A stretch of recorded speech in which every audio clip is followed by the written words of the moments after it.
సూత్రం నైనా పరిశుద్ధుడు ప్రేమగల తండ్రి దయగల తండ్రి కృపగల దేవ నీకే స్తుతులు స్తోత్రాలయ గొప్ప దేవ నీకే స్తోత్రాలయ ఆయన ఎవరైతే ఆర్థిక ఇబ్బందులతో బాధపడుతున్నారో ప్రతి ఒక్క బిడని జ్ఞాపకం చేసుకోండి సమయం అందున వారి యొక్క ఆర్థిక ఇబ్బందుల నుంచి విడుదల దయచేసయ్యా నీకే స్తుతులు స్తోత్రాలయ యెహోవా ఆశీర్వాదము ఐశ్వర్యం కలగజేస్తుంది నరుడి కష్టార్జితం వల్ల ఎక్కువ చేసుకోలేని నీ లేఖనములు సెలవిస్తున్నాయి ప్రభు. అవును తండ్రి ప్రభు,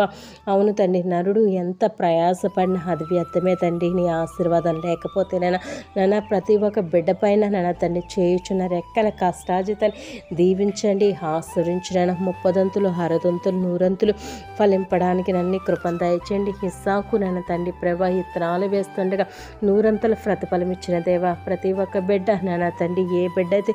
ఏ జాబులు చేస్తున్నారు ఏ వృత్తులు చేస్తున్నారు ప్రతి ఒక్క బిడ్డను నాన్న తండ్రి ప్రభా నాన్న తండ్రి వారికి ఉన్న నాన్న తండ్రి ప్రభ చేస్తున్న రెక్కల కష్టాజితాన్ని దీవించి ఆశ్రయించి నాన్న తండ్రి ప్రతి ఆర్థిక ఇబ్బందుల నుంచి విడుదల దయచేసి అనేకులుగా ఆస్తికరంగా ఉంటాను నీ కృపను దయచేయమని యేసుక్రీస్తు పుణ్యనామములో వేడుకుంటున్నాము తండ్రి. ఆమేన్.